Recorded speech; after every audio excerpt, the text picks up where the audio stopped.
How you guys doing? What is this?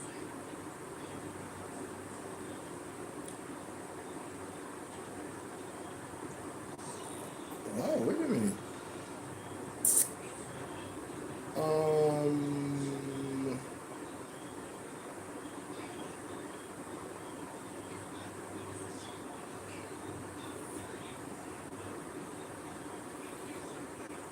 what is happening right now? Good night, everybody. Huh? No, what does happen when I go?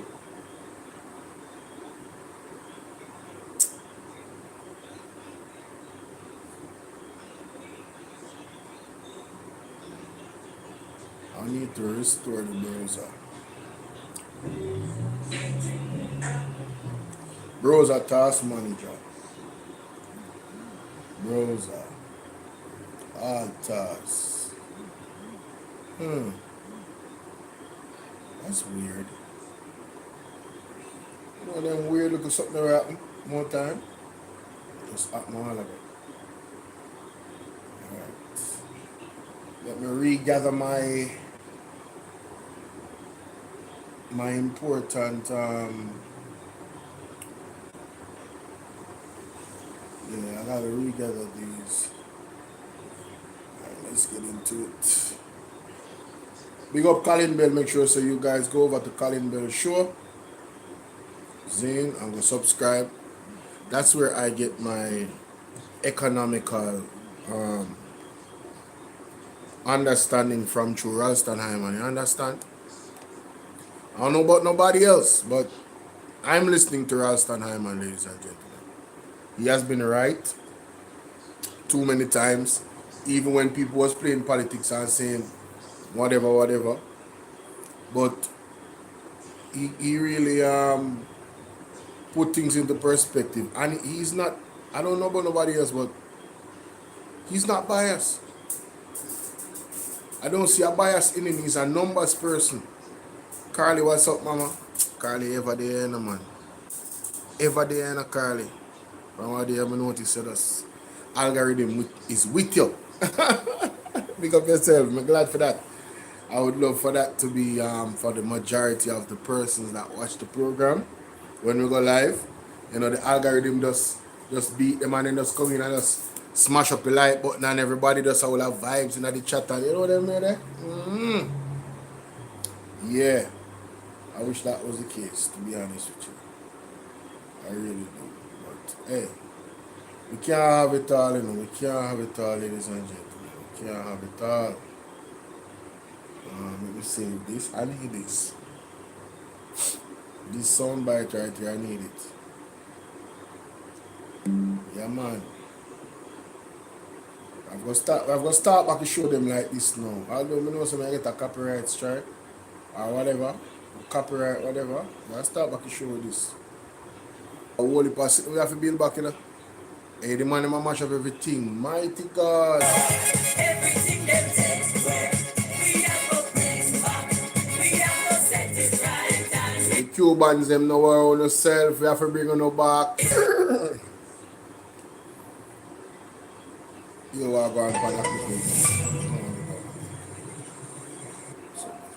Welcome back. We're continuing the news. Reconfigure the medical relations with Cuba or... Oh my God. Look on sewage water in a West Kingston.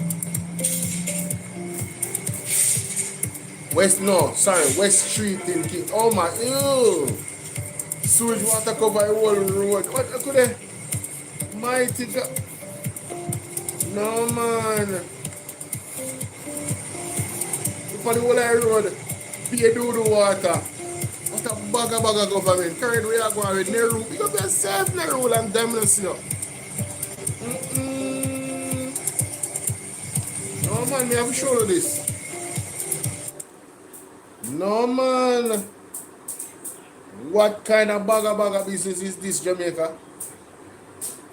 My goodness. The whole of West Street, right? One part of West Street, so the water does overflow out of the pier sewage, pier wastewater on the road. Jamaica. Hey, you know what I think about? Before we begin, really, the main part of this. You know what I think about Jamaica? You see the dog them, the stray dog them run up and down in a man and a bite off of people and people feel scared. It's like, I wonder if I want to plague them that. We take Jamaica from last year till now. Zine, mosquito. Now we have to stray dog. We have to watch these things now because the way how I see Jamaica run right now, and Jones is coming like fear. And right now I feel time for judgment. You know, see I plague them, they start first. No, but wild dog are rush people in a man, they be like, what can go so? We never watch the clip there. We never see it on the news. When Mr. Mitchell, I think did I post it? No, I talked about it on the live, but I don't remember posting it. Yo, that's insane, yo. That's insane. Wild dogs rushing people. Oh my God. See me have it as wild dogs, you know. Rushing people in Mandeville. Jamaica does. I don't know, yeah, man. RALSTON, HYMAN, good evening. Yeah, man, good evening. Good evening to your listeners. I find it still. Yeah, oh, there, man. How things with you? Yeah, man, we're good, man. Raleigh, oil. I saw an article today that oil was at $120 a.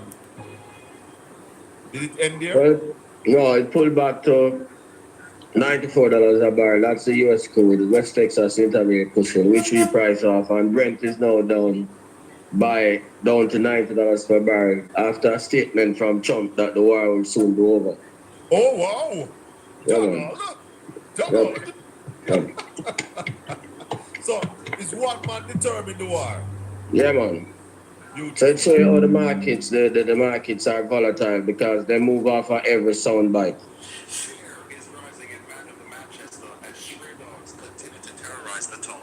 It's why the Manchester Municipal Corporation says action is coming with several options on the table to deal with the growing problem. Sandy Williams has the details.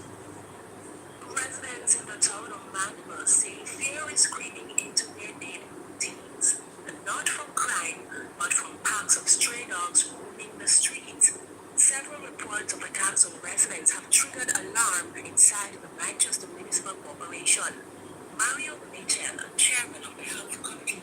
Jamaica tell me say I don't play this. Stray dog run up and down in a man. No, you never take bad things, make joke.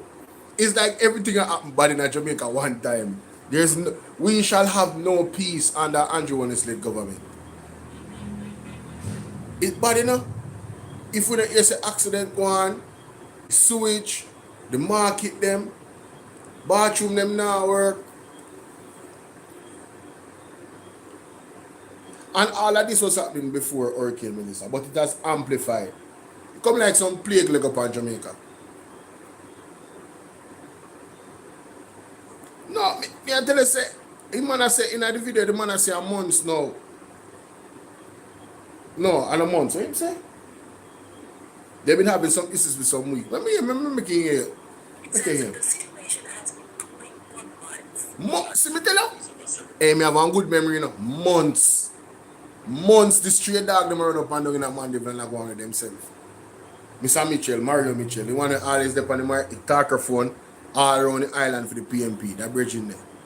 Remember me tell you. Yes. We want the war to be over because if this war is not over, RALSTON, what favor are going to present tomorrow? No disrespect, you know. But me are gonna make you hear something time I talk about the war. This are some clippings on the clip off our channel on TikTok last night. Listen to this.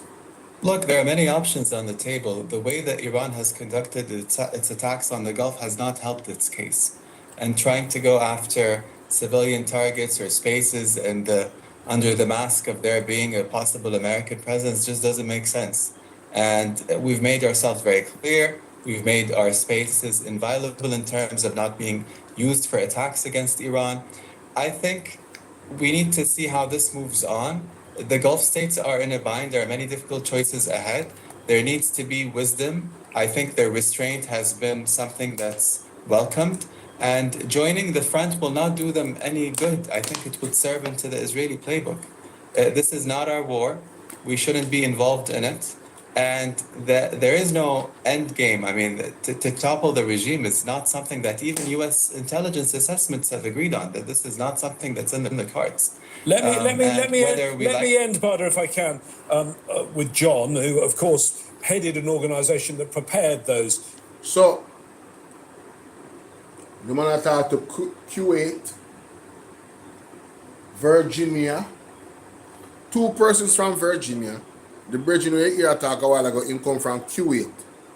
Zine, listen to the argument, you know. US intelligence assessments. You prepared presidents with possible scenarios of what might happen. It's a bit of a grim question. What now, as you look at things, what's the worst case scenario? Well, the worst case scenario is the United States decides to escalate and creates tremendous. John O. Brennan, former CIA director under Obama administration. That's who he's talking. Listen to him argument, you know. This chaos, havoc, and destruction inside of Iran. But I don't see, even under that scenario, the Iranians relenting. I see extended disruptions in the energy market through the strait, that there's not going to be the flow of oil, natural gas. Jamaica, be prepared for what is to come. You hear what the man say? Extended disruption in the flow of oil and gas. So you see them price the way you see it go up now, just prepare for it go up more. Prepare for this. Fluctuation and bag sitting and go on. And you know some more time, when oil prices drop, the prices of things don't go down with it as fast as when it go up. You see when oil prices go up, the price of things go up faster with it. Like simultaneously, everything does get high. When you get ready, may I tell you this story, man? Has been the impact on the global economy. And then also terrorist attacks. One of the things that is pointed out, Iran sees this as an existential threat. They do have a capability to be launching attacks other areas, and they haven't opted for that at this point. But I could see that as their backs are pushed against the wall, they will pull out all stops and do whatever they can to try to not just to lash out against their adversary and their attacker, but also to try to cause as much pain as possible on the international front. Thank you very much to all of our guests today, John Brennan, Bader Al-Saif and Trita Parsi. Extensive coverage of the war continues around the clock on Al Jazeera, with our teams based all over the region. And remember, you can get further analysis and context. All right. More conversation. Iran has named the son of the former supreme leader as the new head of the country. Mojtaba Khamenei has been appointed just over a week after his father, Ayatollah Ali Khamenei, was killed in a U.S.-Israeli airstrike. Mojtaba was chosen by... Trump vex about this, you know. I just try to show me a go, yo, this not end well, you know? This not going to end, you know? A whole heap of suffering and everything just... You understand? I God alone can guide you through this time. I tell you, it's not gonna happen. If God not have your back, it's rough. And you hear me play this today with Pastor Jeffrey Shuttleworth. The man said God is going to attack the very wealthy with precision. Yes, they are going to feel it, Jamaica. There's nobody outside of the people them where I follow God. I go good. They might go feel it. They might go feel it. Mama tell you that. Assembly of experts consisting of 88 clerics. U.S. President Donald Trump has said he's not happy about it. His administration had been pushing to be involved in the selection. On Sunday, the Israeli military warned it will target anyone who replaces the previous leader. Tehran insists only Iranians can decide the future of their country. Now, there were some scenes of celebration as the announcement was made. Pro-government supporters gathered on the streets of Tehran. Thank God someone became the leader who we are confident will avenge the blood of his father and will not compromise with America. Matthew. We're sure he won't compromise with America. He's a true son to Ali Khamenei. He is the rightful successor to the late leader, God willing. I hope we deserve the honor to support him and make the country proud. Meanwhile, So, you know, so everybody have their support. So, as much as what people say about the leader, they have their support, you know. Just a point that out. Jamaica, this a warrior. It's gonna be prolonged. It's gonna be prolonged. I'm gonna play one video. May I play one next video for when we get back Instagram? Yo, that's something in Iran serious here, man. Yo, go back Instagram. You know what that brother here say? And he might show the video. Then I say, in news still, sometimes in news can be deceiving. Oh, wait there. Come on, man. You stop playing. Hear the video. Oh, really, bro? Alright, let me see. I guess it's not the I never sent it to myself, but you know the likes thing. So go to more, go to your activities and likes. There we go. So we can find the video on the brother. The aircraft thing. I bombed the rocket them, I bombed down the whole place in Jamaica. Yo, he said. Alright, I guess I take that now about send it to myself. Well, that's a big problem. Yep. You think she should postpone the opening of the debate tomorrow? No, man. But So can come on, she tell come? us. Go ahead. So come on, tell us about the strategies We really have to that start are in paying place to deal attention with the current because when we situation. read the Gospels, one thing in particular should make us pause. Estimate of Jesus, expenditures. Can she come with those numbers tomorrow? No, Or there has to be a recalibration. For example, as the fuel We're now learning. was programmed at $62 per barrel for the next 4 years. We are now 50% higher than that already. So if I don't understand If she come with those same numbers tomorrow, what then? Well, remember, we said it before, and then the fiscal commissioner came out and said those numbers were never credible, even before the current events took place. Yes. Yeah. And therefore, we're having problems. Yeah, man. Should we know, what should the government do, Raleigh? I am thinking that the government should call some people together and say, find a growth strategy. Find some way that we're going to grow this economy. Because there's no other way out right now. There's no other way out, and she herself said that we needed to grow by at least 4 to 7% per annum in order to pay down the debt and pay the public sector while providing the most basic social services. And when she was asked what was the growth strategy in the Standing Finance Committee, she said something about a carton box and a bottle.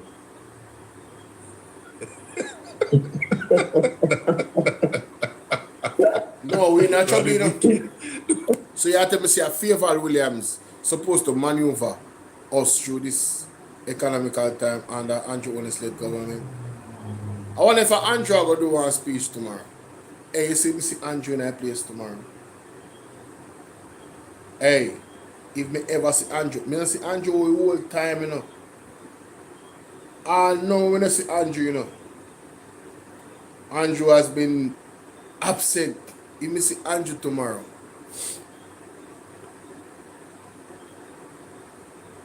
Watch you. Not me, brother. Who said that?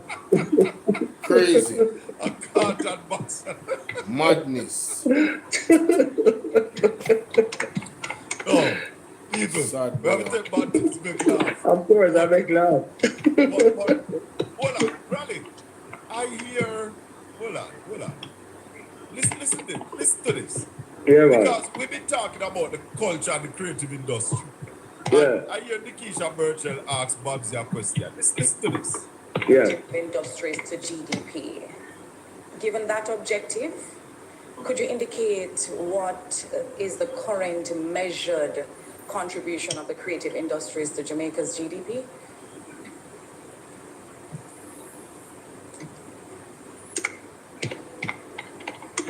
Currently, between 5 and 9% 5 GDP, yes.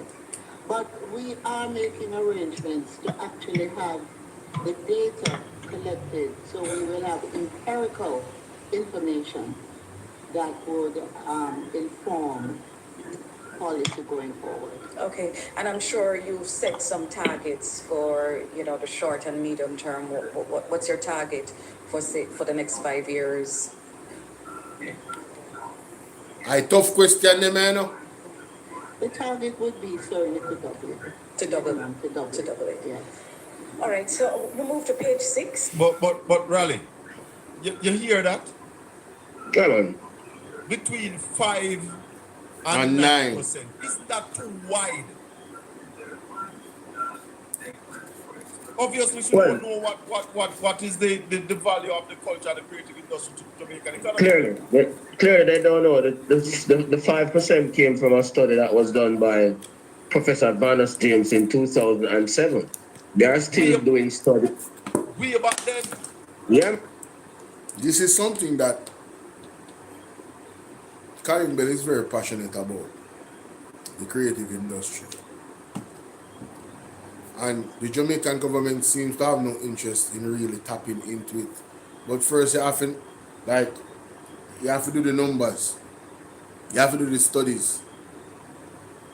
Right? But they're not interested.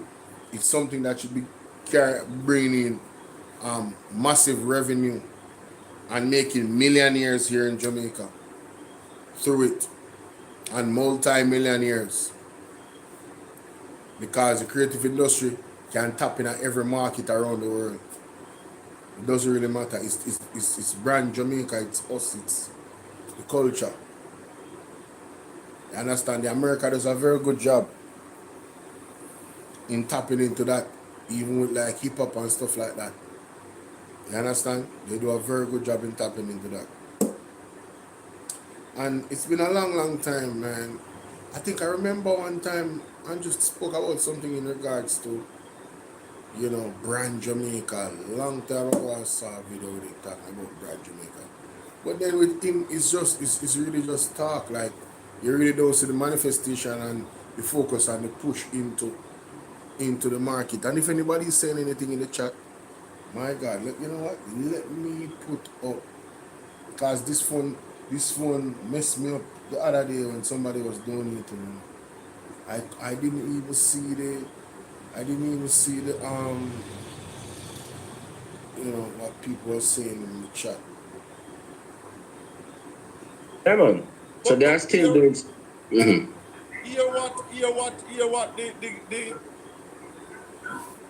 hear this exchange with Julian and the Minister of Investment and Commerce. Listen to this one. Out of that, we dispersed 315 million. Hold on. Let's start it. Hold on.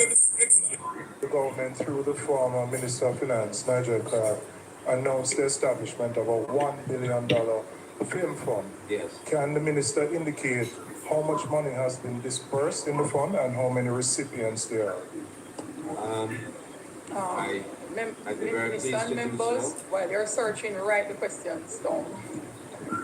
Yeah, man, but I want to answer first. Yeah, follow. Yeah, man, I have 2 more questions. No, you have follow up on this one? Yes, well, depending on the answer. Remember? Go ahead. Yeah. The announcement indeed was made for $1 billion. Yes, we went through the process of seeking people who would be interested in the film business. We got over 400 applications. We narrowed it down to about 209, and we ended up at about 90 that we have decided to fund. We used the money to fund one part of the money. Part of that first money actually went to the Bob Marley movie that was made here, was launched and so on. But others have now come to benefit. We, through the great assistance of, frankly, Minister Williams, she knows that I corner her quite often at cabinet and said, please, my film fund, and she was really gracious to have the rest of the money coming. We needed a 523 million more. You see, all these people are just smooth talkers, you know. 350 But million. he's going, Julian is going to ask him about the same growth of the and CCI, we are moving. RALSTON. So we're waiting on that. We were waiting on the money to move faster, remember. And John Pro and the management and the board are very excited and working hard to make sure we distribute the money, again bearing in mind that we have to be transparent and accountable for every penny that we spend, because we cannot refund any of that money until we get... You know, say that Virginia, every time, from the other day when I hear him speaking, Jody, what's up? Exactly. But from the other day, I'm hearing he's been very defensive. He's constantly defending his administration, or I don't know, maybe himself. Oh, you know, we're trying to be very transparent because the money, and it's almost like it's in the back of his head, and there's an internal thing. Do you have something to confess, Mr. What's his name? Arbin Hill? Do you have something to confess? Because I don't know. There was an issue with you and some people in the Middle East. I gather, listening to Headboy. I've never really read the story. I need to link Headboy and ask him to give me those material to really look into what he's always referencing, because this dude is always, like, all the time I've been hearing him lately, he's trying to push that they are being transparent, and of course, you know, and it's not just him. It's not just him. But I hear it more from him. So I'm wondering if it's personal. You know what I mean? Well, let's continue.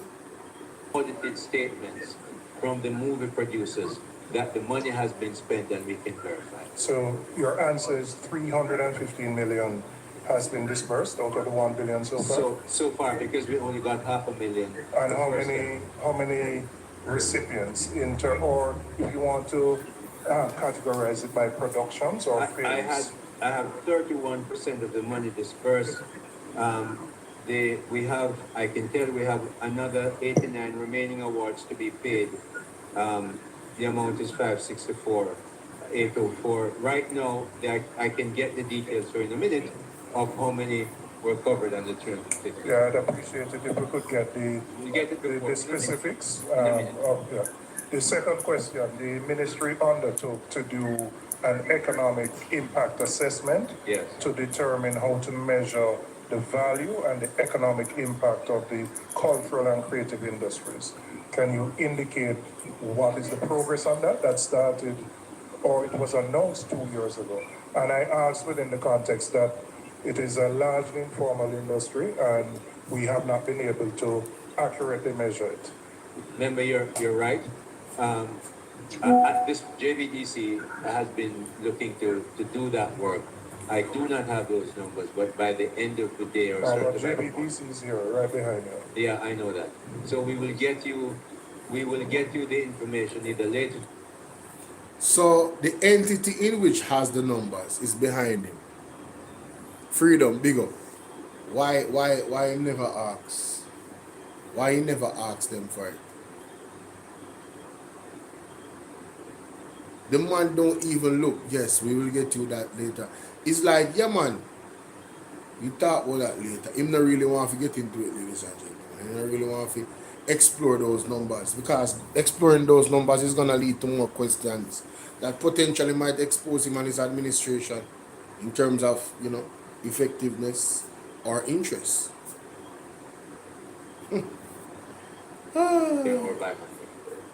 RALSTON, what does that mean to an economy that needs a driver to grow it? the culture and the creative industry, Jamaica is most competitive in that industry. To date, a government in power for 10 years can't tell us the value and can't tell us that, yes, we have a system of to measure it. What do you say about that? Well, I mean, it tells you that they have little interest in that industry. It is true that the JBDC has been doing a study, so the minister should have come to Parliament with those figures from the JBDC. He should have gotten the latest report from JBDC when he came to the Parliament. Of course. But tells you that they have very little interest. Yeah, where RALSTON said, them not interested, because if them interested, you would have that information. I think that is a sound argument. In those industries. And obviously, he had no interest. He should have gotten the latest report from JBDC when he came to the Parliament. But tells you that they have very little interest in those industries. And obviously, he had no interest in knowing because, like Julian pointed out, if the JBDC is right behind him. Right there beside him. Exactly. And him now ask them nothing. The film fund of $1 billion after 3 years, you have only given out $350 million. Yeah, man. Because. So I just spoke to Al Edwards a while ago, Ralston, and you know what Al said to us? That he doesn't see any road or any hope for young people to get prosperity in this country. That's true. You hear that? And tell me where's the lie. The young people out there, do you see a way how to work an honest bread in Jamaica and become wealthy based off what the government is doing and how they're managing the country? Do you see the ample opportunities? Do you see it? I want the young people out there to answer that. And the parents too. Are you worried about your children living here in Jamaica and, you know, those potentials? I think that is a good argument, and it's a question that needs to be answered. I think it's a resounding no. That's why everybody is leaving. As soon as they can get them kids to leave, as soon as them can leave, that's what most people are doing. I'm telling you, if you should go and ask majority, if you should do a poll, a big poll, 300,000 Jamaicans, especially targeting the youth, because that's the question we're asking. It would be a resounding, yeah man, right now one left man. Because them watch them parents grow up and work hard, not being lazy, and couldn't achieve much. And then it's like, yo, who can really look on a youth now and say, yo, listen, this is what you're gonna do. You're gonna go to school, and we know say you can't afford college. Government not really help with them type of opportunities there, because our parents voted for this government and not the one that was saying first in the family, which could have helped and then bring it to another level. But we choose Jamaica, which I don't even know what that means right now, because choosing Jamaica and voting for the JLP never helped Jamaica. It is a grim situation. And then when you add on all that has happened since the September 3rd, man, listen, I don't think y'all understand how much we in the pressure cooker, ladies and gentlemen. Unfortunately, this is gonna challenge some people mental fortitude. The pressure that people are gonna come under. It's gonna challenge their mental fortitude. Yes, some people are going to crack. In this time, some people are going to crack.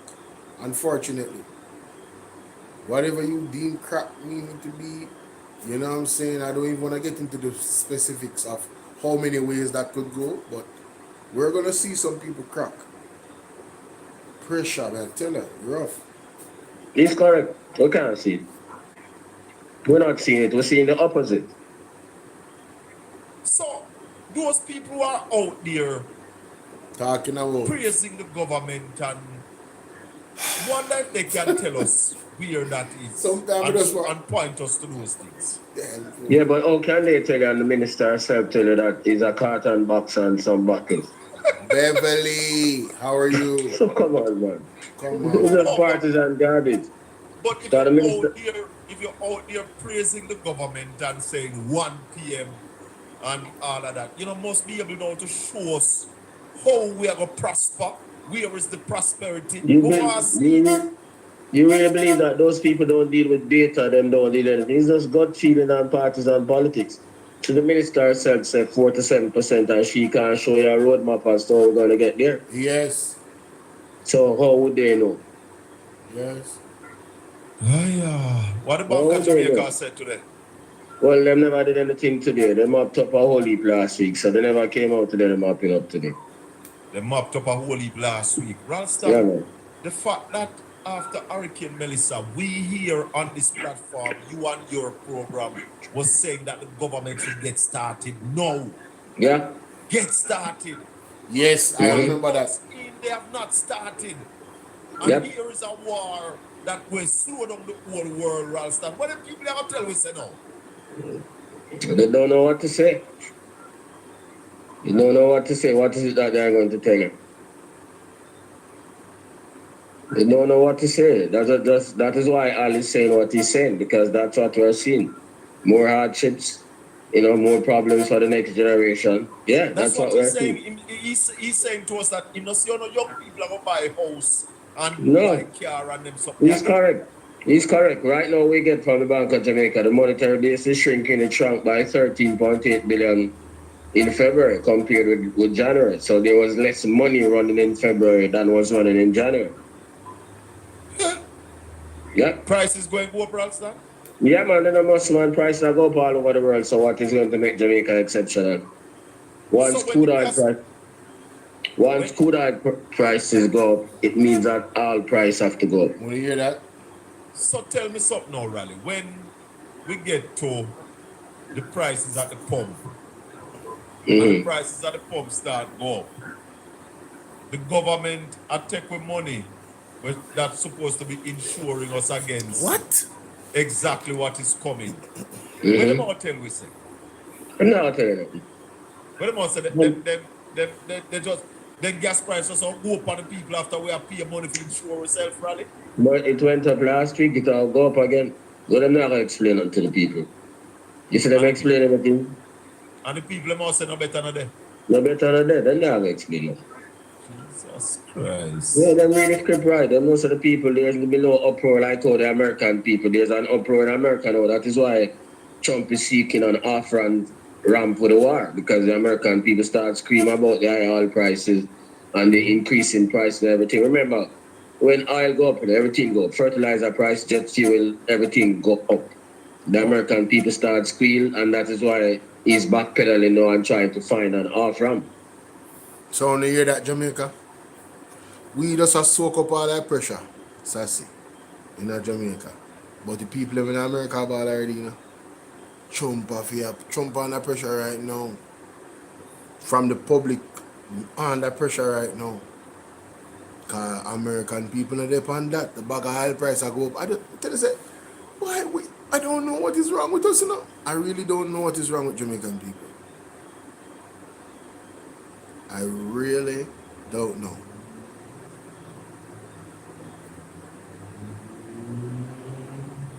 And if our government was smart or caring or smart and caring, they would have definitely thought about the potential of this war hitting, and they would have ramped up things just like our rally did say. Ramp it up, get things going. From last year, rally are talking now. So the man they need to get the economy going, you know, growing. Not just, you understand? They were moving slow, Jamaica, and we were on them, and they kept moving slow. We say y'all understand. Y'all under spiritual control. Yep. Exactly. Yep. Up to date. They mopped up a whole heap last week. Ralston, Yeah, man. the fact that after Hurricane Melissa, we here on this platform, you and your program was saying that the government should get started now. Yeah. Get started. Mm-hmm. 5 months in, they have not started. And Yep. here is a war that will slow down the whole world, Ralston. What the people are going to tell us now? They don't know what to say. They don't know what to say. What is it that they're going to tell you? They don't know what to say. That is why Al is saying what he's saying, because that's what we're seeing. More hardships, more problems for the next generation. Yeah, that's what we're seeing. The next few generations. Not Andrea, what's up? Not just the Andrea with me done uncle. Andrea, how old are you? What the hell are going on? They look like me have a young spotty party show. Andrea, how young are you? We thought the uncle. Bolo, Jamaica. Big up Andrea. Yo, me knows me an uncle here, man. Uncle Bolo. Mighty God. I don't get a nephew around me say. What you say? What you say? Give man, what you say? What do you mean by that? He's saying to us that you know, see, young people are going to buy a house and No. buy a car and them something. He's correct. He's correct. Right now, we get from the Bank of Jamaica, the monetary base is shrinking. It shrunk by 13.8 billion in February compared with January. So there was less money running in February than was running in January. Oh, hold on there.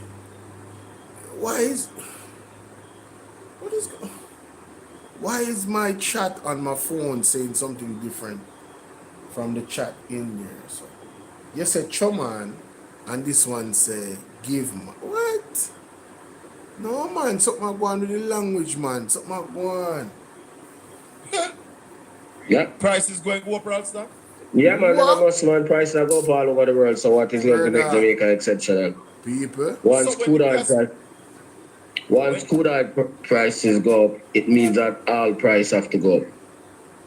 So tell me something now, Raleigh. When we get to the prices at the pump, and the prices at the pump start go up, the government take with money that's supposed to be insuring us against exactly what is coming. What am I tell we say? I'm not telling you. What am I say? Them gas prices will go up on the people after we have paid money to insure ourselves, Raleigh. But it went up last week, it will go up again. But I'm not going to explain it to the people. You see them explain everything? And the people must say no better than that. No better than that, they're not going to explain it. Basically, what Raleigh has said, the way how Jamaica, you have taught the government how to treat you. You, the Jamaican people, have taught the government how to treat you. And thank you to the people that are hitting the like button. Big up on yourself. You understand? Let me see. What should I say?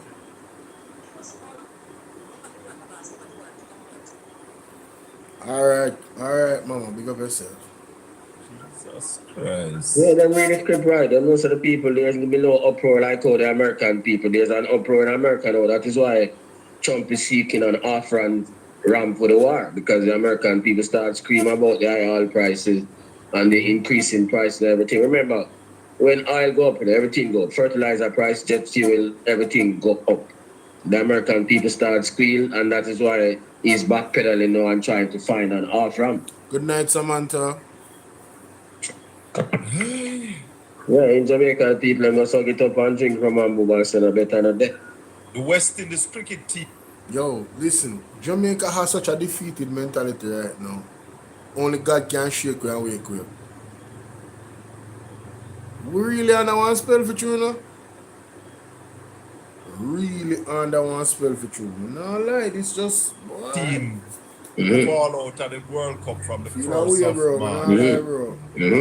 And to date, they have not yet gotten to the West Indies. Precisely. What is going to happen Because of the with war. tourism industry? Tourism industry under enough pressure. So even when the war stops, the price of jet fuel will go up, so ticket prices have to go up.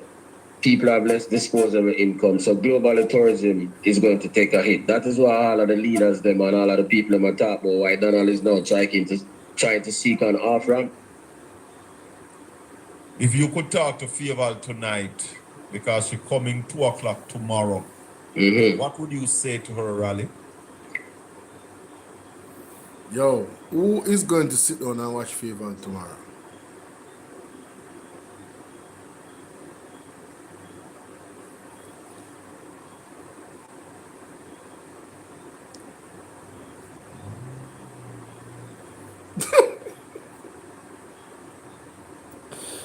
No, seriously. Any takers, anybody? Who is going to sit down and listen to the finance minister tomorrow? Richard, big up yourself. Bro, it's gonna be a headache, you know. I'm gonna wait on the clips. I don't know if I can do it.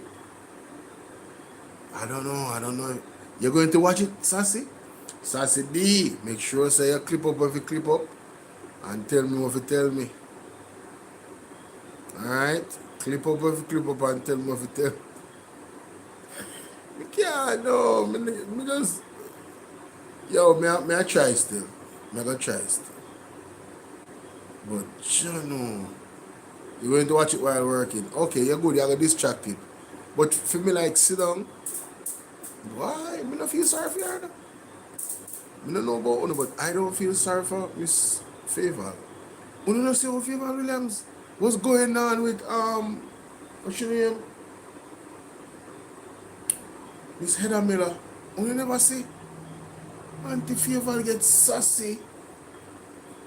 You come like on the nice walk. You come like on the nice walk. Come like on the nice walk.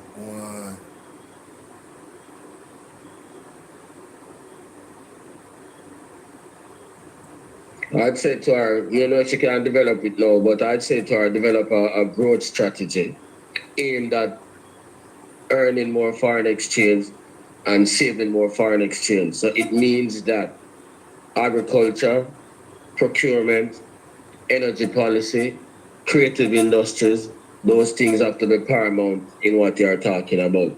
Affordable capital to members of the MSME sector. Those are, in other words, you can't present a contractionary budget. You have to present a budget that is going to grow the economy. Because you and the Bank of Jamaica can't be on the same track where contractionary monetary policies from the Bank of Jamaica, contractionary monetary fiscal policies from the government in an international economy that is slowing down because of the war. So you're inducing one recession while another recession will come from outside of the world. It's a double whammy. Jesus. Yep. I would say to her about the tomorrow and tell the people that we have to recast this budget, yeah. Well, no, she can't tell them that. She have to come with it recasted. She can't go tell me that tomorrow. You have to come with that.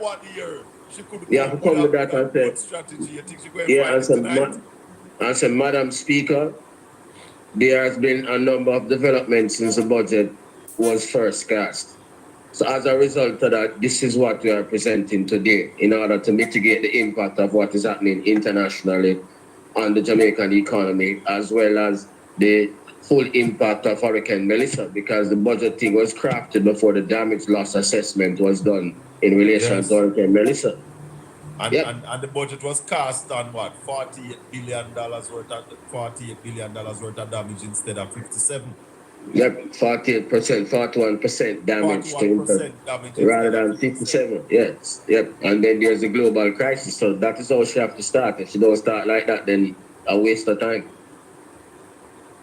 What should Julian come with on Thursday? Well, he has to come with something in relation to that, taking into full consideration the impact of the damage loss assessment from Melissa on the economy and the global crisis. And it can't be about contraction, it has to be about growth. And the focus will have to be on sectors like agriculture, sectors like energy, sectors like the creative industries, ensure that there's affordable financing for the MSME sector, and those things that have to be a growth strategy rather than a contractual policy. The government dropped the ball, rally, right after Yeah, the man. hurricane when we were saying, Ryan, what's start up, Ryan? building Salute, bro. houses down the west. Yeah, man, they dropped the ball from Build the 2000. houses. Them dropped the ball from Jamaican 2000. builders, Jamaican cement, Jamaican sand, Jamaican gravel, Yeah, man. Jamaican concrete blocks.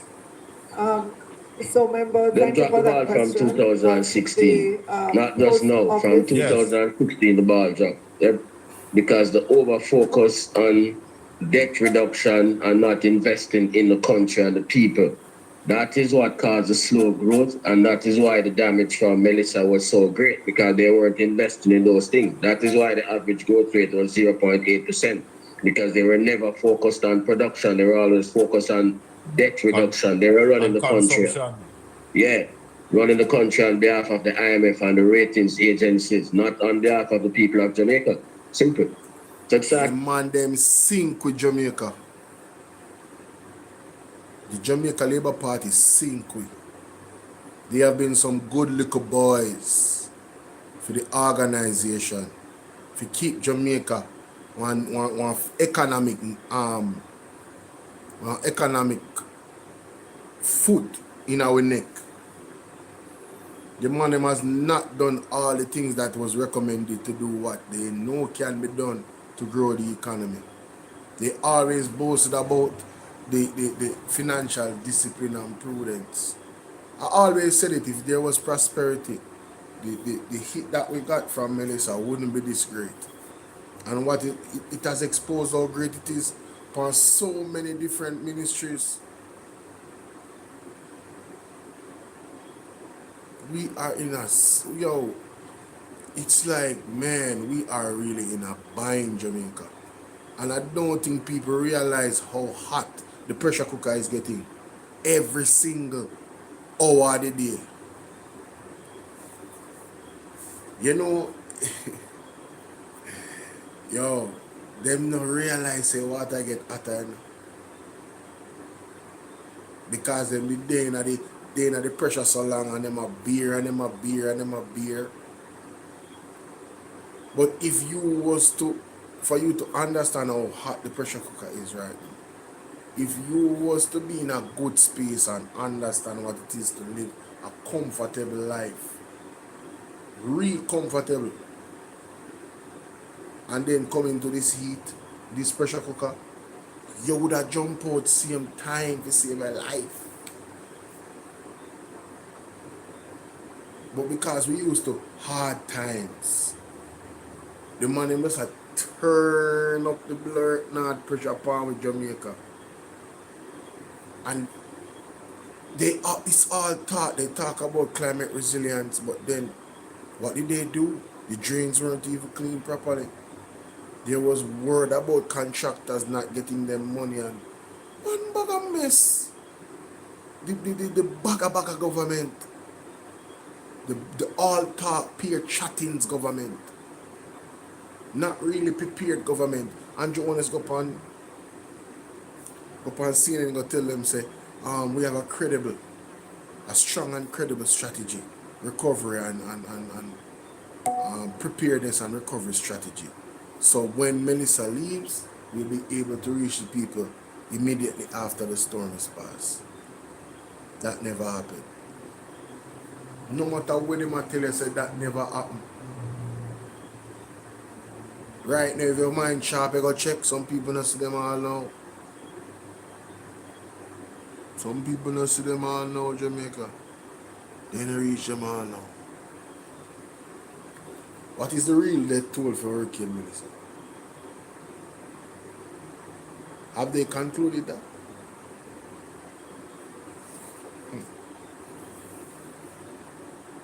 To the clock. Raleigh? And since the budget was first cast. So as a result of that, this is what we are presenting today in order to mitigate the impact of what is happening internationally on the Jamaican economy, as well as the full impact of Hurricane Melissa, because the budgeting was crafted before the damage loss assessment was done in relation to Hurricane Melissa. And the budget was cast on what? $48 billion worth of damage instead of 57. Yep, 48%, 41% damage to 41% damage rather instead of than 57. Yes, yep. And then there's a global crisis. So that is how she have to start. If she don't start like that, then a waste of time. What should Julian come with on Thursday?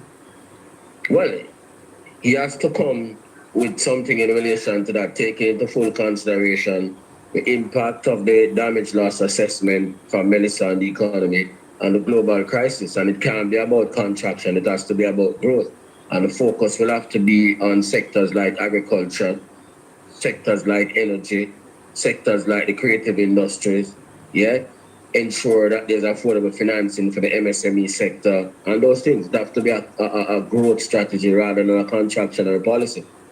The government dropped the ball, Raleigh, right after the hurricane when we were saying start build houses down the west. Yeah, man, they dropped the ball from builders, Jamaican cement, Jamaican sand, Jamaican gravel, yeah, man. Jamaican concrete blocks. Them dropped the ball from 2016, not just now. From 2016, the ball dropped. Yep. Because the over focus on debt reduction and not investing. Send signals to my phone and I interrupt my live stream. Why is this phone now doing that? I could understand this phone because that phone is old, but that phone is new. You have one thing will pop up on the phone at some time, we talk about update, but this phone is new. This phone is not 3 years old.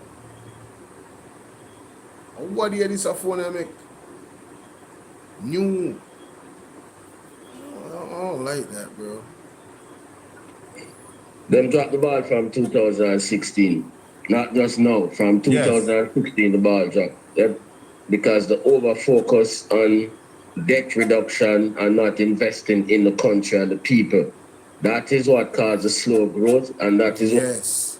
They were paying off the debt too fast. Me hear RALSTON and HYMAN talk about that all the time. And they weren't spending the capital budget enough. Jamaica. Oh God. We have some people that either don't know what they're doing or they are diabolical in what they're doing to tear down the country. Enough of them, man. Enough of them. Why the damage from Melissa was so great, because they weren't investing in those things. That is why the average growth rate was 0.8%, because they were never focused on production. They were always focused on debt reduction. They were running the country. Yeah, running the country on behalf of the IMF and the ratings agencies, not on behalf of the people of Jamaica. Simple. So it started the clock. Raleigh, I am concerned, are you? Very much so. Everybody is concerned. Very worried. Yep. Because when this gas price hit, flour, rice, everything, sugar, chicken back, tin mackerel, sardine, everything going up. I remember it's the gas prices plus the tax package. Exactly. Exactly. Yeah. You were saying from day one that there should not be a tax package at this time. No. Jamaica. We just finding something up on Facebook he did there. I'm sure no serious. Said a warrior in Iran is not going like how them probably are telling me. It's going to be a prolonged war. It appears that way.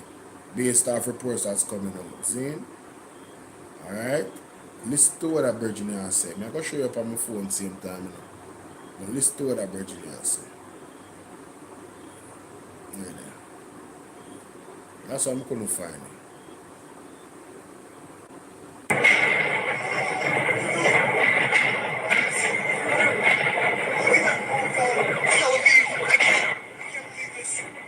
This is Tel Aviv in Israel being barraged by Iran.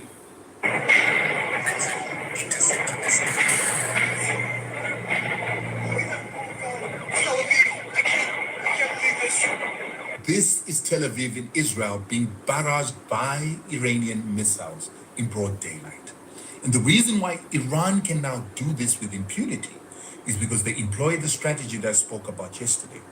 For the past 3 days since the war started, Iran has been sending its cheapest and most outdated missiles into Israel and towards US bases and the neighboring countries. The intention of these barrages with these cheap missiles and with the multiple re-entry warheads was to drain the Patriot system, THAAD, together with the Iron Dome and David Sling.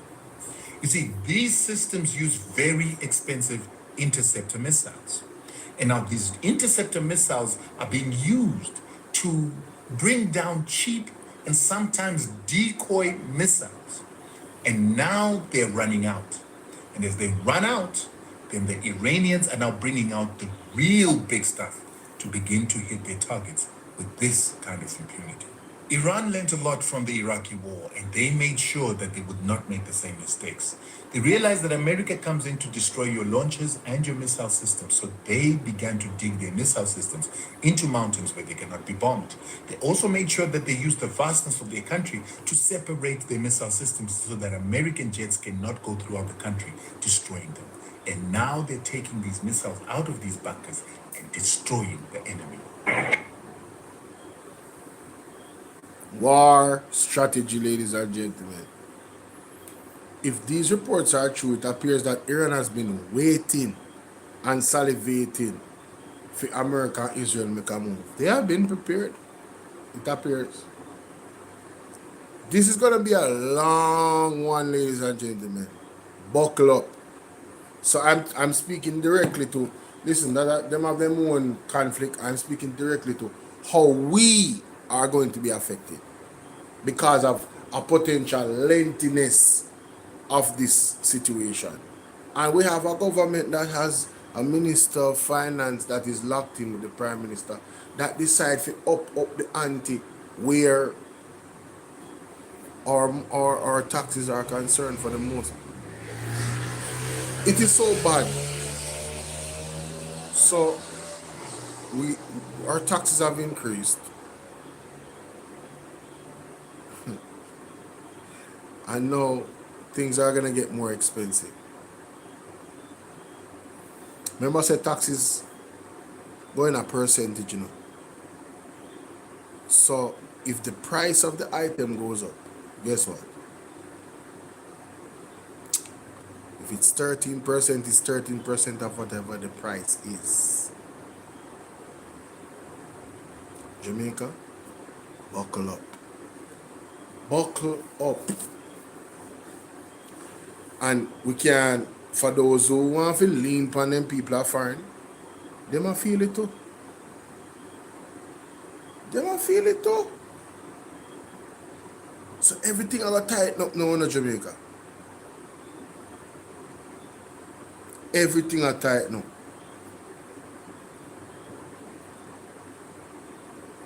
And then our doctors are gone. Mighty God. Our Cuban doctors are gone. Yo. Hey.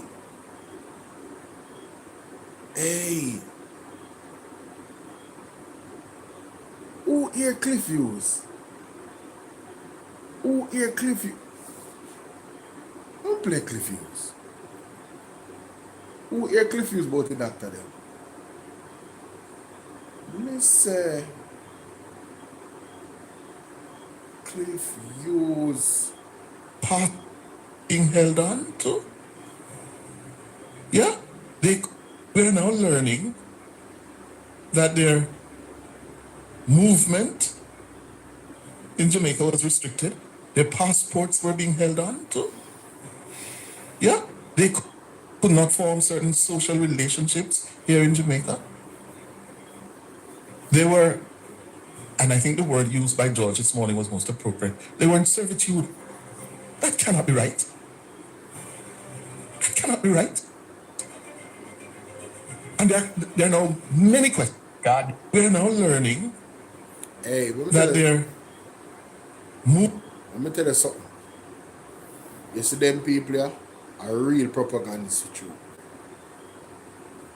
Notice how I'm frame it, you know. It's a defense this to Andrew, you know. For Andrew decision, you know, because Andrew under fire upon the internet. Fire. I'm gonna play something make you hear after this. Movement in Jamaica was restricted. Their passports were being held on to. Yeah. They could not form certain social relationships here in Jamaica. They were, and I think the word used by George this morning was most appropriate, they were in servitude. That cannot be right. That cannot be right.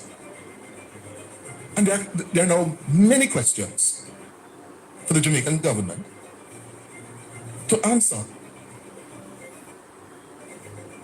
When did we know that this was the arrangement that the Cuban doctors and nurses and personnel were being subjected to? When did we know that? And what did we do? According to the Jamaican Ministry of Foreign Affairs and Foreign Trade, the Jamaican government only became aware of this recently, and that became a sticking point, which ultimately led to the Cuban government refusing to alter the payment arrangements, which led to the collapse and termination of the program. Is that so? Well, I've been trying to get the Minister of Foreign Affairs, and I hope to be able to have a word with her. But when did we find this out? When did we find out that, listen, when we pay the Cubans, the money go to the Cuban government, the Cuban government take what they want and give, according to this report, coming from this human rights organization, Cuba Archive. And let me tell you, I read that report and I was very wary while I was reading it, because we know a lot of politics is mixed up in there. We're now learning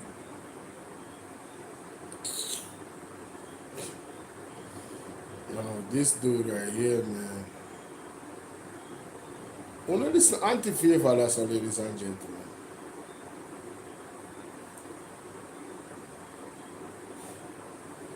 Member Miller Bennett, is that your... Go ahead, member. Minister, I noticed that the Postal Corporation of Jamaica, you're projecting an increase in revenue of commercial services. I'm concerned and I'm asking, what has been the implication of the U.S. executive order to suspend duty-free diminished treatment for all countries? How has this impacted, or how will it impact the revenue, commercial services revenue of the corporation?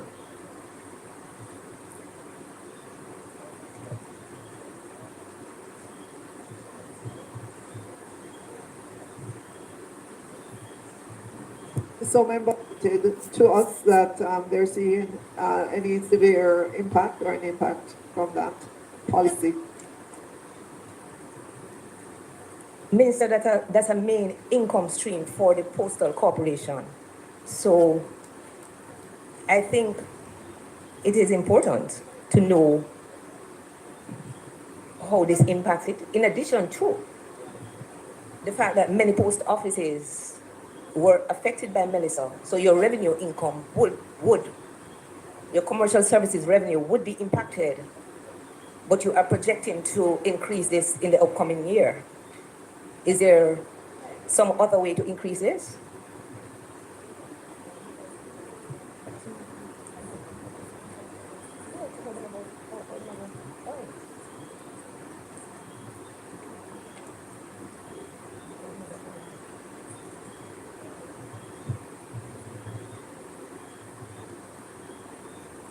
Member, could you repeat your question? And if you could be a little bit more specific. The question, Minister, is that quite a few post offices were affected by Melissa. As a matter of fact, most post offices are closed. How are you projecting to increase commercial services revenue for 26-27? They were badly affected by Melissa and closed. How are you projecting to increase commercial services revenue in addition to the executive order by the U.S., where the Postal Corporation is revenue for packages under $800? That's a main income stream for the Postal Corporation, that would have been affected by the order, the executive order of August 2025. But you're projecting an increase in commercial services revenue. What is it that the Postal Corporation will be doing to fill this revenue that you're projecting? All right, so the projections there would come from the entity who best understand the business that they're in, the different streams of business, and what they will be able to do in the coming year to maintain and improve their revenues. As I said earlier on, that entity has not, through the budget process, brought to our attention any negative impact that it is seeing, and I'm sure if it was, it would be reflected in their ask of the Ministry of Finance, because to the extent that their revenues are negatively impacted, they would have to make it up someplace else. And generally, it's to the Ministry of Finance that they come, and we have not seen, we haven't gotten that information that they are suffering at all from that policy in the U.S. In essence, Minister, you're saying that you're not equipped to answer the question then? So no. Let me respond, because obviously the member does not yet. So hold on there. How comes fear advice gets so loud? You see why I'm not sorry for favor no more? Because, I mean, a policy from the United States where certain revenue is concerned, that's a main revenue of the post office, based off the policy from the United States. You don't need the people to tell you say it's going to affect them. You're supposed to project that. Very hard away. You're supposed to project that. Listen to our Jamaica. So no. Let me respond, because obviously the member does not yet have an appreciation or know of the budget process, right? Does not.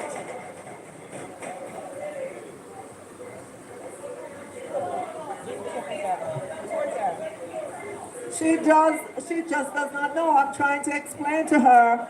I am explaining to her that there is a budget call that goes out. The ministries and departments and agencies put together their own budget. They come to the Ministry of Finance for discussion and analysis of what they put together. Ministries that are having issues or they think that they will need some help from the Ministry of Finance because of whatever the marketplace is throwing up at them. That is when we would get that information. To the extent that it did not show up during the budget process, it is safe to assume that the entity is not seeing anything that would negatively impact its revenue projections. So that's the answer. So just because you don't like the answer, Minister, does not mean that I have not provided you with an answer. Member, do you have any additional questions? I'd like to make a statement. No, member, no statement necessary. Minister? No, member, no statement necessary. Do you have any additional questions? Any additional questions? Yes. Yes, go ahead, after which it is Member Dawes and then Member Jackson. No, not you yet, Member Jackson. Dawes and then Jackson. Member, go to your next question, please. Minister, while I can appreciate being a new member. No statements. It is your next question. No, your next question. Listen, member, when you make comments to the minister is going to answer you as well. So if you can't take the heat, you have to stay out of the kitchen. But move to the next one. Wait, no. You can't say anything. You have to move to the next one. Yes. And you can't make any statement again. Member, do you have any more questions? You have any more questions? Minister? Member, you have any more questions, not statement? Minister?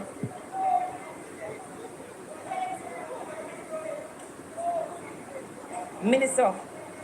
Member Miller Bennett, do you have any more Madam Chair. questions? Member. Member, I will not go out of character to match yours. Here, Fairval full of spite. Me no sorry for Fairval. Fairval is not no look how she just incompetent. So then if you just rub her out when them for rub her out. Wait till tomorrow. No true. Fairval have to get the same smoke as the whole of them in a parliament, man. Me no want the PMP. I'm sorry for her no more. She full of spice. She full of spice, man. Member Daly. Member Daly. Member Daly. Member Daly, please control yourself. Do you have any more questions? Please, members, allow the member to ask her question if she have another question.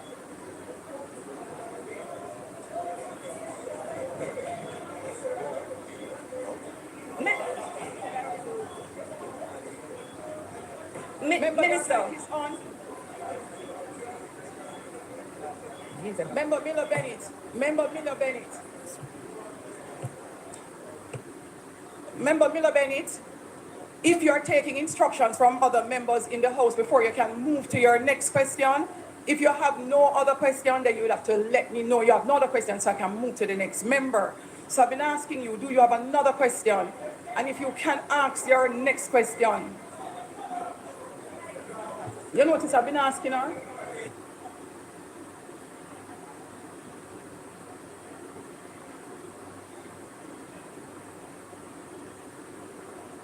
One gigantic waste of time in the parliament. Because Fairval get heated.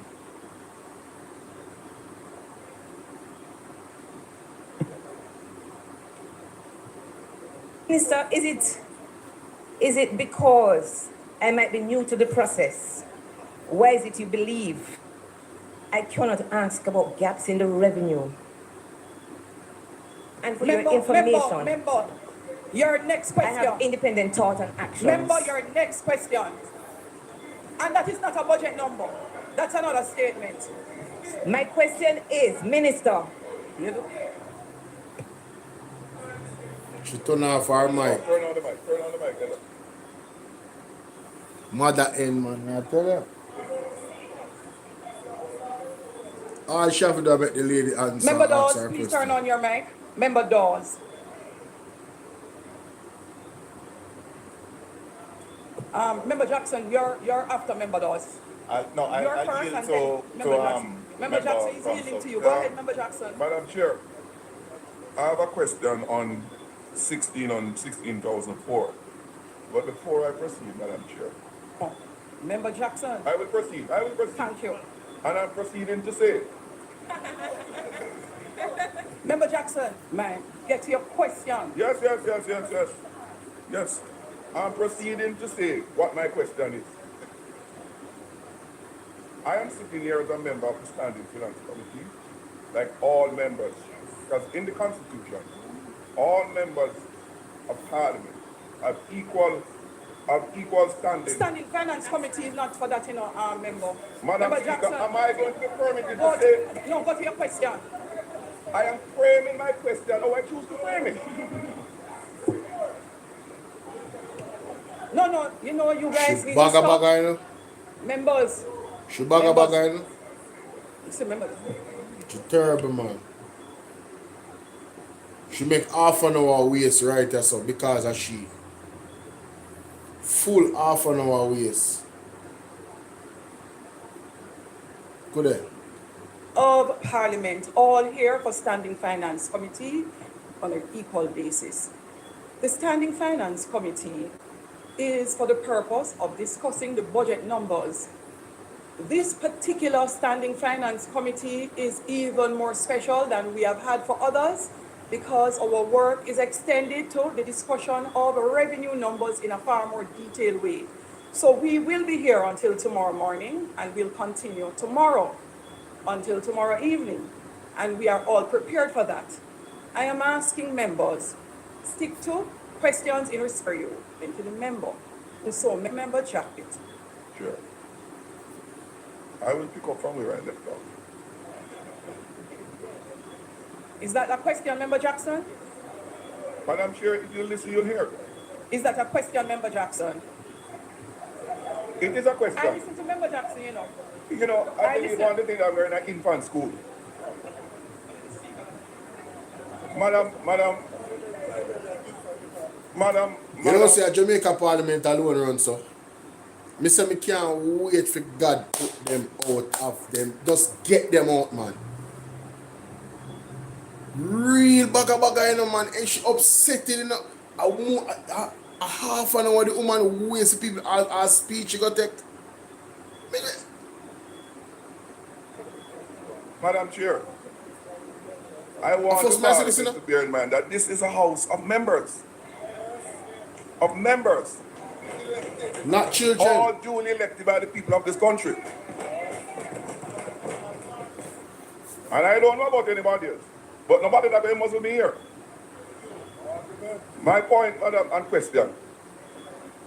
This exercise, I'm asking the question in the context of trying to get a better understanding of what is tabled in these financial documents. Clarity. All of them. And what we don't understand, we get the clarification here at committee. And that's the reason why you can't ask these questions in the presentation of the budget, because it doesn't allow for that. Committees are for the purpose of delving into questions as to what is before us. And we seek clarification. Not just to get a straight answer, clarification. So if I don't understand something here, this is where I come to get the answer. And nothing is wrong with that. Not in the corridor. And nothing is wrong with that. Nothing is wrong with clarification. So, I'm talking about that. So therefore, nothing is wrong with clarification. All nothing members is wrong with who asking have a been question. here and just come. And nothing. Fitz Jackson, man, the general. The man they are general in our politics. Long time the man they are serve. You understand? Warmington have not upon them man there.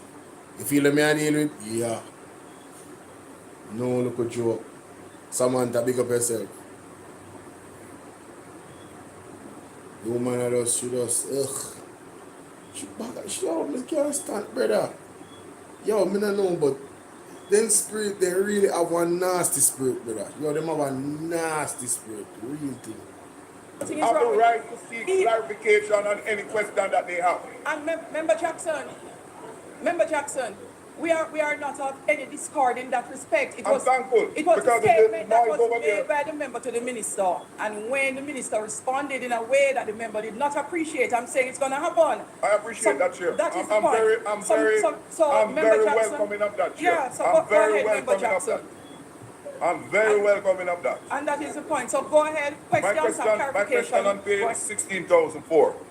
Minister, one of a bit of clarification. I actually did 12.323, formulation and monitoring of national security policy. I'm curious. There's a budgetary allocation of $51+ million for the fiscal year 26-27. And it has provision for... And the point that Fitz Jackson was making is this. Not because the lady is new to the finance committee and finances means that she doesn't have experience in finances and these types of procedures. It does not mean that. So Favor Williams, that was a low blow from her. But based off what Favor Williams said, Miss Bennett is asking, so what do you mean? You're not equipped to answer the question? Would that mean that you're not equipped to answer the question? That was not a unreasonable question, you know. Because she was basically referring Miss Bennett to the entities that actually know about their own finances, as if she doesn't know. So she's asking her, well, what does that mean? It means that you're not equipped to answer the question? So Favor Williams took that and got personal to say she is to assume, not by facts, not by something that she said, But to assume that the lady does not know about these things, because so she's saying, so what do you think? Because I'm new, I don't know about these things. Silly rabbit, tricks are for kids. So now here comes Mama Black and Protect from exposing favor more than how she exposed and all the other ministers them in the ruling party. That's a fair job in the parliament. Even a committee should do it. Yo, the lady she just, she them tired of them, Bridget. They're too enough, man. They need to go. But we're not going to further into that. Not going to further into that, Joe. I want to share something with you. I'm going to listen to this. I'm going to put it up on my shots. I'm going to listen to this. These are the Cuban doctors. They might get them props from patients to them. Listen to this. Here in Jamaica, and we really love very much. Thank you.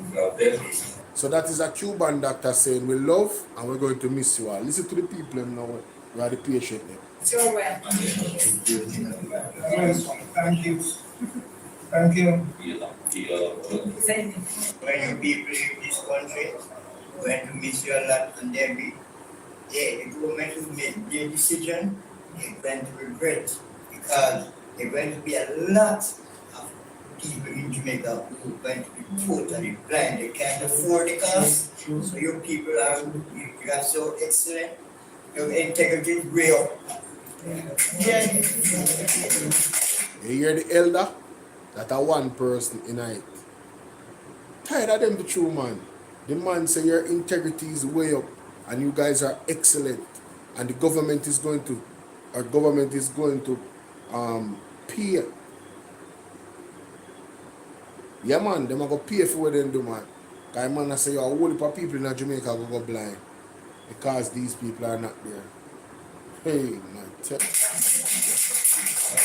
On behalf of all of us here in Jamaica, we want to thank you for your service. You've done so much for us, and we wish we could find a way to say thanks without just saying bye-bye. But we love you, and we're hoping that this arrangement will change and benefit us again. So we thank you very much. We appreciate and love you. That is the people of Jamaica.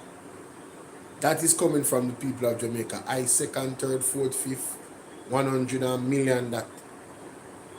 Big up the Cuban doctor them. They now stop saying, we miss you already and we shouldn't come back.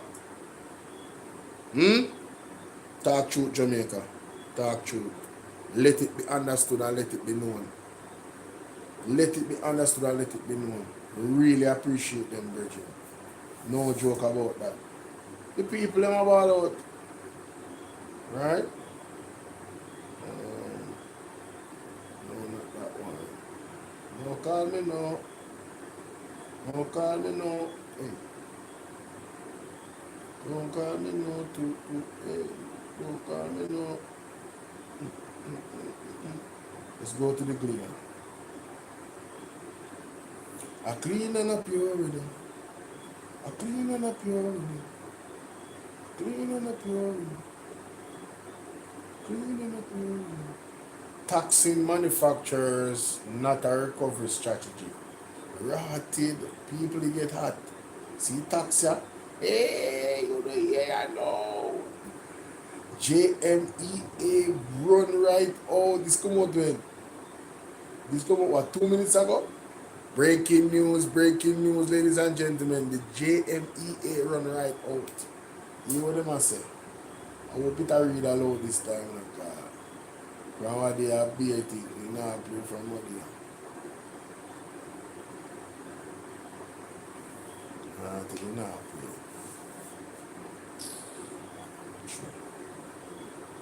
I play now. But soon come back to it.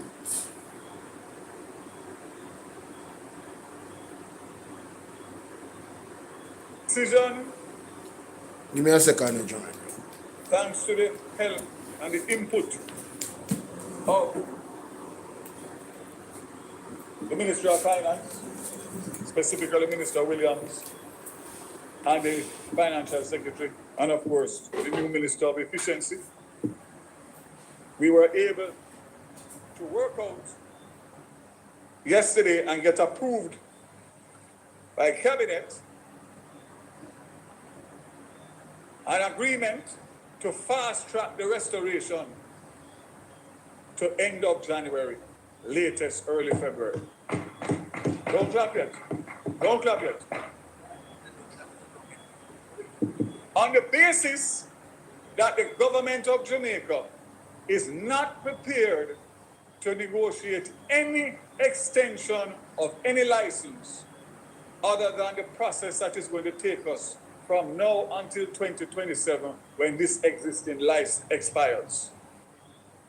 But based on the fact that we need restoration as a country in the shortest possible time, the government of Jamaica has agreed to loan the JPS 150 million United States dollars on the basis that they will use that money, which is estimated at $75 million a month, to restore the entire grid, save and except for any special area that may not be reachable, but the major areas by the end of January, latest early February.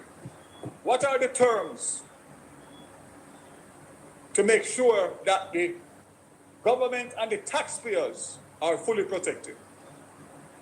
5 years with an interest rate to be negotiated by the Ministry of Finance, which I'm sure will be a reasonable interest rate, because the higher the interest rate is the more it's going to pass on to the consumer. And we are cognizant of that. However, they can pay as early as 2 years. Why? Because 2 years the license expires. They'll either have a renewed license or they won't have a license. If they have a license, they can attract financing. And if they don't have a license, the government has already indicated to them, based on our July 2025 letter, that we are prepared to acquire the assets of the Jamaica Public Service, which means that our money is protected fully.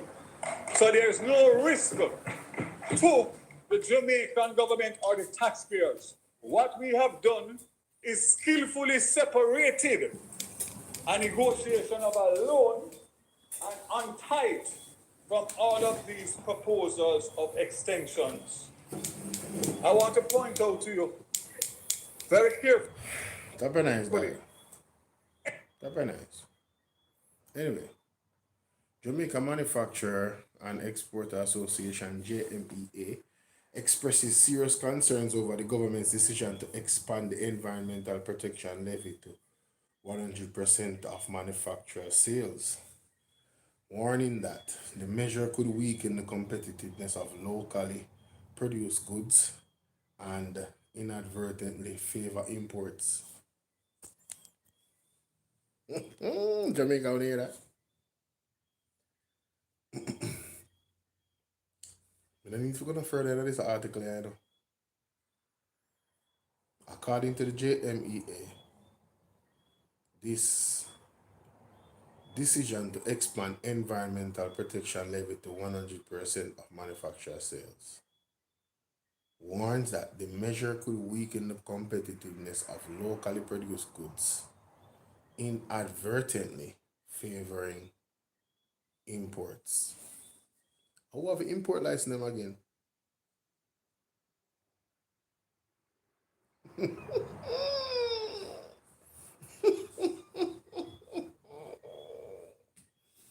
Hey, I want wicked piece of game I play at Jamaica, you know? Wicked piece of game I play at Jamaica. The change introduced as a part of the government's 2026 fiscal package.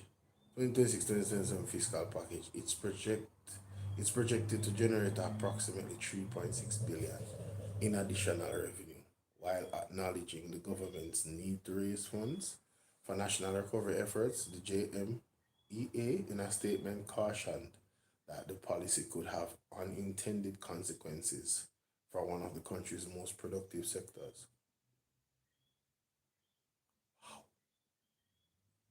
I can't wait to hear the commentary from RALSTON HYMAN about this, if he hasn't talked about it already. Under the current tax structure, the environment levy is applied differently to imports and locally manufactured goods. Imports are taxed at a CIF value at the port of entry before distributors and retailers apply their markups. Wow. However, pay the levy on the final sales value of their product.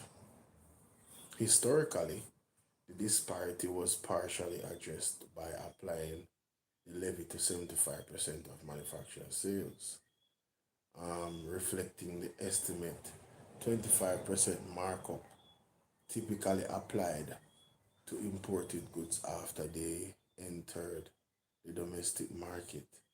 The new policy removes that adjustment, meaning manufacturers will now pay a levy of 100% of their sales. According to the JMEA, this change effectively increases the tax burden on local producers relative to imports competing on the same shelves. So basically what you're saying is that imported goods are going to be cheaper than the ones that we have here. They are destroying the competitiveness of the local goods, ladies and gentlemen. What can go so? They said it was unintended, but I don't think it was. I think this was carefully crafted by the Andrew led administration. Yeah. And I believe that potentially this could be certain entities having them by the balls because they are corrupt. That's why they could put some crazy stuff like that does not in any way support the local manufacturers. This is madness. I think you guys need to read this for yourselves. Maybe I'm not reading it as eloquently as possible. If you was paid 75% on the levy and you would use a markup of 25% on the goods when you go on the shelf, no, you're going to pay 100%. So you have to do markup on the 100%. When the imported goods come in, them are going to just go up on the shelf and compete with you because you have a markup, and it's crazy. So whoever is importing, they're going to be straight. They're going to be straight. They have erased the advantage of the local manufacturers by putting on the 25. That's the best way we can explain it. They have erased the advantage of the local manufacturers, ladies and gentlemen. Unfreaking believable. Boy, when you think it can get worse in Jamaica, one more thing. Zane, manufacturers warn that the increased tax burden will translate into higher production costs, reduced margins, lower exports competitiveness, and potentially higher prices for consumers. Exactly. That's my point. It have to be higher prices for consumer. That's what I was reading from it. Yo, me I tell you, bro, boy. Woo, boy, we in trouble, boy. Boy, we are in trouble. We are in so much trouble, it's ridiculous. But, let me just move that from there. I think all the shall launch is leadership. What is? Don't know, this guy is too loud. Who remember this Jamaica? Hundreds of Jamaica Labour Party supporters turned out at the Manchester High School in rainy weather on Sunday, September 29, for the launch of a leadership campaign of contender Arthur Shaw.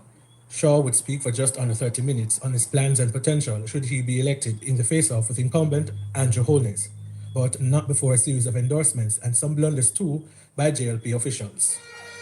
Central Clarendon we come from. Liberate with the official equi leader and the next Prime Minister of Jamaica.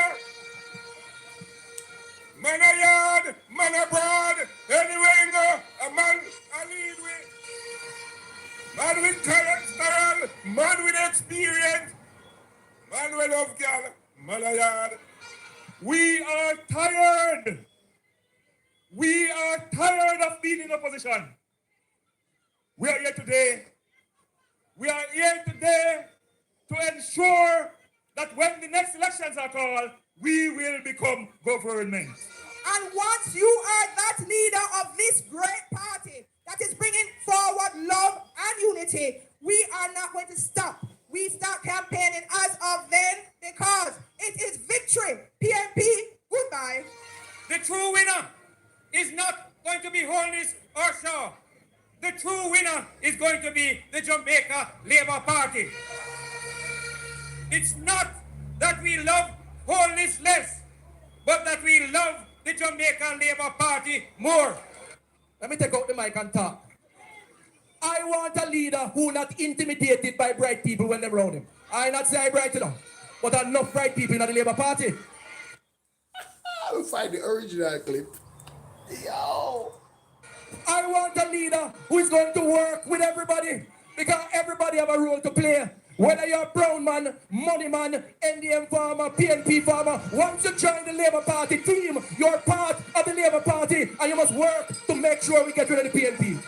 We take great pride in endorsing the Honorable Audley Fitzgerald Shaw. Audley Fitzgerald Shaw.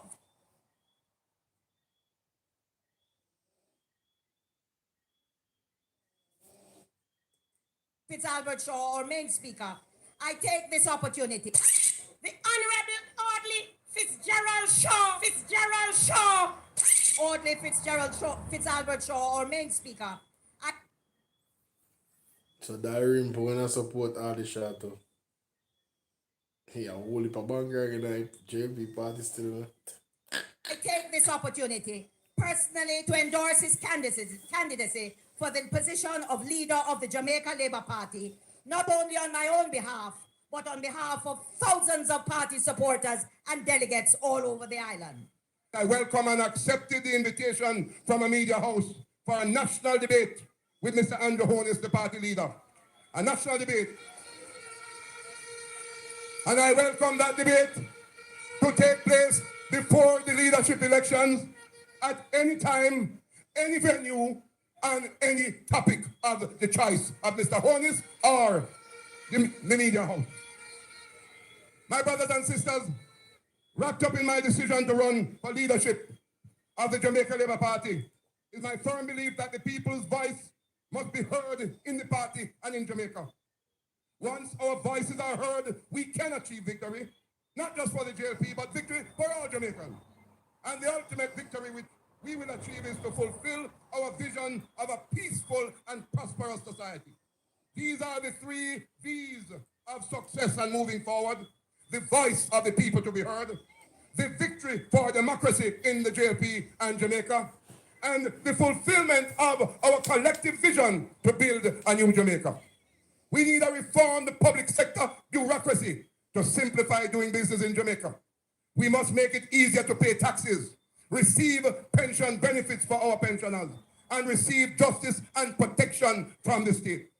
We must encourage more equity investment by promoting a vibrant stock market, including the expansion of the junior stock exchange. I said to Peter Phillips, I hear that the IMF wants you to lock down the junior stock exchange. I said to Peter Phillips, don't do it. I said to the cabinet of Jamaica, don't lock down the junior stock exchange. It is a source of expansion and job creation that is taking place in the economy now since I established it when I was Minister of Finance. May God bless all of you, and may God bless Jamaica, land we love. Thank you very much. I love you. Well, now I have that clip.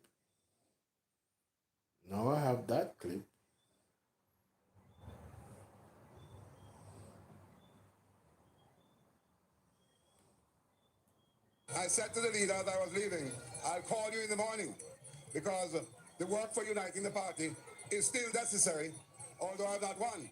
I now have, it is important that I join with him because he got 2,700 votes, but I got 2,000 votes. So it's important that both of us come together. Both of us are integral to the process of unification. And I'll be there working with him on that. Mr. Shaw added that he's still committed to the JLP but would resign from the shadow cabinet if asked. Kenil Gale, CBM News. That defeat was never on the cards today for members of Team Shaw as they ushered in delegates to vote. In the end, their support wasn't enough to make Odi Shaw the JLP leader. After more than 2 months of trying to convince JLP delegates that he was a better man to lead the party than Andrew Holness, it was D-Day for Odi Shaw. How confident are you today? Very confident. We have worked hard, and what we have done is to run a clean campaign, a campaign that is based on ideas. We focus on the need to rebuild. Yeah, if you run clean campaign against Andrew crooked, you know. That's why I knows. So him says still him run clean campaign. Andrew is notorious. But time is going to be the master to tell. Build the party, and the need to come forward with policies that can rebuild Jamaica. That's the message Odi Shaw brought to the JLP delegates and the one he hoped would seal a win. Members of Team Shaw saw a win for their candidate and throughout the day beamed with optimism. So hold on there. Bartlett, Tufton, my man there. Him name again. One roll with Matty Samuda. No Matty Samuda, older Samuda. From Team Holness platforms made Odi Shaw more attractive to delegates. It has helped us tremendously. I have to congratulate Odi Shaw for not only conducting himself in a very, very, very, very decent and honest way, but also all of who supported him have been kept that standard, and we were determined to do it. We have done it, and therefore it takes two to tango, and we weren't into that. And therefore I think that based on the utterances and the actions that have been taken by some that have supported Mr. Holness has damaged them badly. And optimistic James Robertson added that Team Shaw had done the work on the ground to secure victory. And I've spent the last 4 days in the central belt of St. Catherine, from Old Harbour Bay all the way to Ferry Police Station. I have slept there for 4 days, and the result is going to show. South Trelawney. The Marisa Dalry improved. No, I'm glad to find this clip there. Hold on. Wait. MP and Strident Shaw supporter Marisa Dalrymple Philibert said she ensured that votes for Odi Shaw weren't only promised, but made it to the ballot box. I am confident. I took in 77 sure votes from Odi Shaw. I know of 2 of my delegates who have supported Andrew Holness, and the other 7 were wavering. Since they've got here this morning, I've seen 5 of them, and they've assured me they're all safe with Odi Shaw. Delroy Chuck said he believed his last-minute endorsement was enough to swing the corporate area and a win for Team Shaw. Delroy Chuck is supposed. The numbers are good. If Hype could win election, we would have won the last 3 or 4 elections. Hype doesn't count. Crowds, what you have to do is to do your canvas, go on the ground, and make sure you have the numbers. And I'm telling you, the likelihood is that they will win by 2 to 1. However, all that optimism was to be shattered as the votes were counted. Small signs of defeat crept up on the faces of members of Team Shaw. No, my man, that Mr. Meadows I roll with Robert. Mr. Meadows, yes, you see, I want to talk about scammer sitting. Mark going enough to tell him, say, boy, you know, you have to go sit down there out, you know. See the man there named Green? With a brother name, from St. Thomas. I can't remember his name, something like that, Roberts. Shaw as they crunched the numbers of the early exit polls.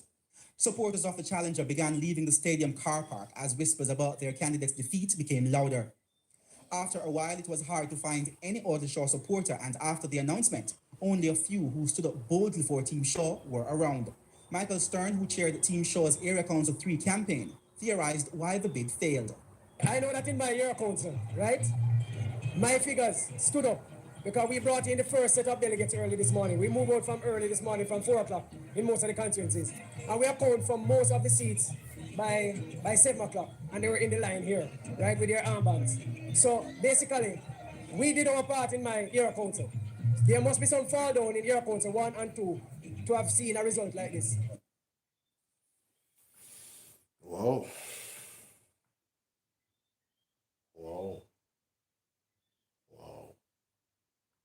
Anyway, my people, we're not stay too long tonight. 2 hour, basically flat. We're almost done. I'm gonna leave it right now, so. Tomorrow is Tuesday, and we have a long day tomorrow. Favor Williams. We're looking at Favor Williams tomorrow, ladies and gentlemen. The so-called finance minister. They have me and Musapa. Rough, you know? Rough, man. For true, rough. Anyway, see me can get a little soaking at the feet and all these things, you know? And while I watch a movie. Alright? God bless you, sooner or later. Thanks for coming in, thanks for joining. And I hope you guys enjoyed the dialogue. But rough times to come, Jamaica. Be prepared. In any way you can.